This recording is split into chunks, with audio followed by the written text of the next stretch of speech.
What's up, everybody? Welcome to Podcast Now. I'm Alex, and in this video, I want to talk about if killing off Randy was one of the worst decisions made in Scream. Now, last week, we covered Scream 1. I think what I kind of want to do is every week do a different topic on a Scream movie and just kind of alternate them. So we did Scream 1, I'll do Scream 2 now, Scream 3, and so on, and we can kind of backtrack and do them over again. I think that'd be kind of fun. You guys can let me know what you think in the comments below. And I don't want to take up too much of your time, so I just want to jump into the topic. The Randy thing in Scream 2 is a big deal, right? And even like Jamie Kennedy, right? Like I watched his YouTube channel. I think a lot of you guys probably watch his channel. Great, seems like an amazing guy. I really respect the guy. I really like the guy, and he's talked about it too. In terms of I guess decisions kind of behind the scenes, and obviously what ended up happening, and his opinion on Randy not being there. It's a tough one, and I only would say that because of where Scream has gone since then. I agree with everything he's ever said, and I agree with the idea that, killing Randy really makes like the audience feel muted, and it's something that in Scream 3 specifically, mainly because, obviously the movie right after 2, and part of the trilogy, you're just kind of lacking. Now, obviously, he's in Scream 3, and he does a really good job, obviously in the, 1.5 to 2 minutes that he's in the movie, explaining things, again, nailing it. He always knows exactly what's going to happen, which I love, and that kind of meta-ness is, I guess, just knowledge of the situation, obviously is lost in Scream 4, but yet again, obviously, they try to supplement him with other characters, and I'm sure they'll try to do something similar in Scream 5. But the point is, I understand and I agree with the general idea, and it is part of the discussion, right? Killing him off has done that. Killing him off is like, well, you not only lose, I would say, a character that is really good. And I think upon watching, I watched Scream 1 in theaters for the 25th anniversary. I've only ever seen these movies a handful of times each, by the way. Scream 2, I've watched 3 times in all. And what I've realized by watching them is he's so underused, I think, overall. We think of his greatest kind of moments, and it's actually all of his moments. Every time he's on screen, he does an incredible job, and they use him, I think, to about the full potential of his character, but he's not in it much. Now, that could just also be a byproduct of his character, right? You can't, at least the way that they were doing it, he doesn't have too much depth to him besides that. I guess in Scream 2, there's a little bit more to it. Obviously, there's the whole Sydney dynamic, which would have been cool to play off of and keep going on, but you also have just the, I guess in Scream 2, the dynamic of he kind of doesn't want to do this again. He wants to stay safe and all that stuff. And that's more of a personal thing that's cool, and I wish there was a little bit more of that. So I guess my point is back and forth, because I get it, and I miss him a lot in 3. I do, and I guess I would miss him a lot in 4. But the thing is, I guess keep going down that line, right? I do think you're missing out by not having him, because he is just such an incredible character. He has a lot of charisma, and again, with the whole audience, lacking their voice, lacking the fact that these characters kind of understand what's going on. Again, you supplement it in 4 and 3. You kind of really only do it with Randy. In fact, 3, there's very little awareness, maybe a little bit with Mark. There's a little bit of it. Sydney, kind of. So again, a little bit of supplementing there, but still mainly relying on Randy to explain the rules of what the third movie, what the final act in a trilogy is really like. And then 4, they supplement, and then 5, it's almost like maybe Dewey is that person all of a sudden, or maybe there's going to be another character. Maybe one of the newer characters is, something like that. So we'll have to see how that goes. So I guess that would go towards, was it a grave mistake, killing off his character? I think watching it is such almost an annoyance, but maybe a good annoyance, right? Where it's God damn it, you did it, and it is powerful. There is that to consider as well too. When he's being killed, or when he does die, it's well, number one, actually, what I think oftentimes gets overlooked is I love the phone call scene just in general, the back and forth there, and kind of the wide open space. I think that's a really, really well done scene. And one thing I actually always want to hear from Jamie Kennedy, and maybe we will one day, is because he talks a lot about the making of and a lot of behind the scenes stuff. I want to know how that phone call with Roger Jackson's voice, I want to know how that plays out, or how that played out, specifically to him. Some maybe behind this, like, was it a longer call where there are kind of different lines that weren't played out? What's the kind of the dynamic between there, right, where they have to hit certain beats? Like, I'd love to kind of hear his behind the scenes thoughts on that stuff if he remembers it, which hopefully he does. But it is a very, very sad thing when he ends up dying, but it's very powerful. And I do agree, and again, he's said it, and he's even talked about it for Scream 5. You do need to have these things happen. That's actually the sad thing is, killing him may be looked at as a mistake, but you kind of need to do something like that because you have to make it seem like or feel like all these characters are in danger. And then when you really think about it, the maybe cruel reality sets in where it's like, well, you can't kill Sydney, though. I guess specifically in Scream 2, you can't kill Sydney, right? In fact, that's probably the biggest movie where her life is easily the safest. Because in 1, you don't know if you're going to get necessarily a 2. Maybe it's a one-off. And, I guess as an audience, like going in, right? You do not know. Or maybe, even Wes Craven, all them, like maybe you decide to do that. In Scream 3, like Randy says, like it's the end of the trilogy. Like this is it. Anything's fair game now. So like Sydney's in danger.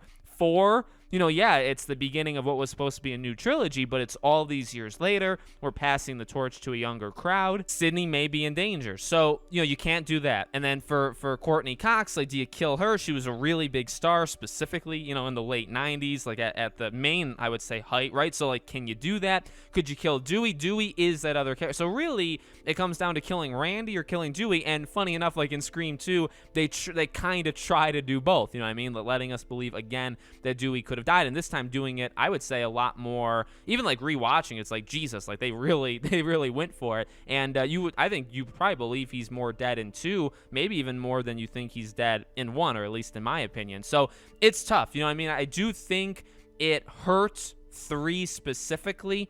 I don't know if, and I'll talk about the 4 thing in a second. I really think more than anything, killing off Randy hurt 3.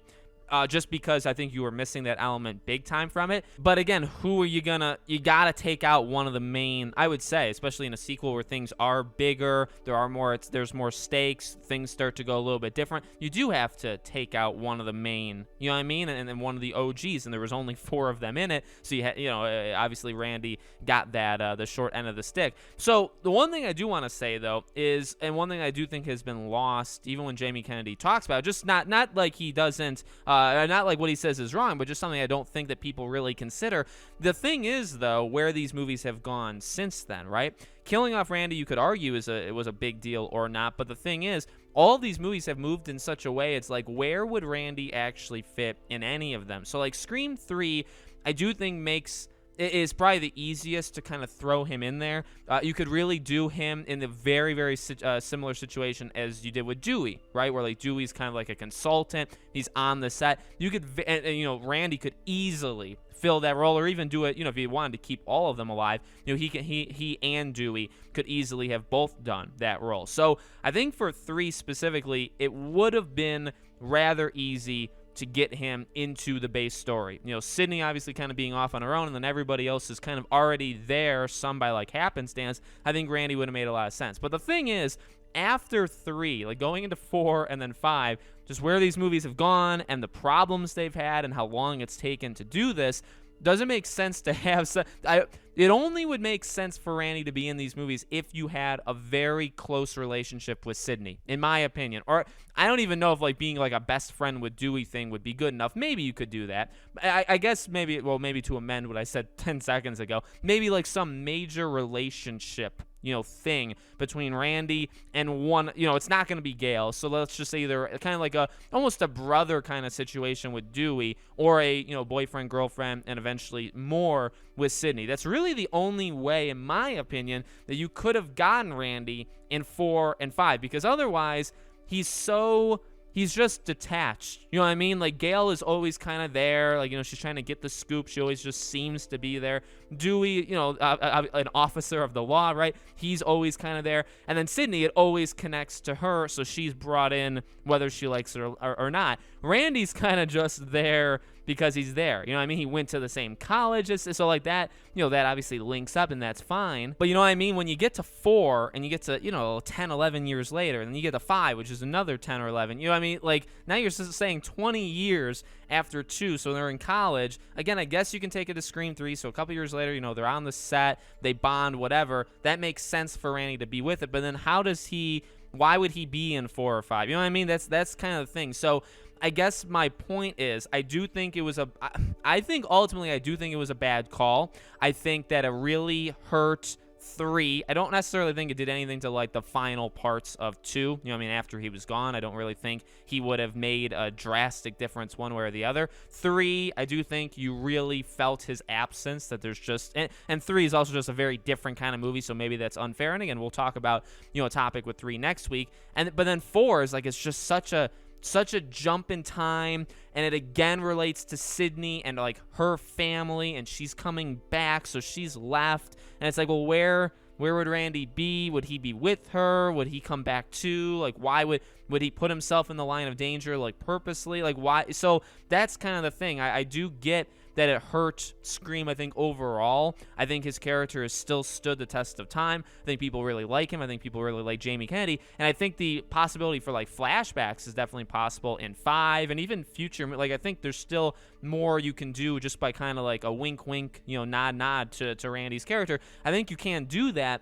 But I do wonder what you would have actually, you know what I mean? And I'm not saying like, people are all talk, but in a way it kind of is that, right? People that, even myself, it's a bad idea. Maybe he should have been in 3, and maybe he shouldn't have been killed off. Okay, smart guy, right? Even to myself. Well, what would you have done with him in 4 and 5 then to make him feel naturally included with all these characters? Because I would think it would be kind of rather difficult, because he is kind of that outside character of the 3, and that's probably why he was killed in the first place. You know what I mean? So let me know what you guys think in the comments below. Make sure you guys are subscribed to the channel. Hit the bell icon so you guys know when all these videos go up. Again, I try to cover the new movie every Tuesday, and I try to cover a Scream topic in general every Friday. That's kind of my plan. I can definitely do more, even if you guys continue to like these videos. Thank you so much for the support. All my social media is in the description. I have a Twitter. I have a second YouTube channel. We also have Patreon and YouTube memberships if you guys want to support us there. Again, links are in the description. Thank you for watching, and I'll see you all on the next Scream video.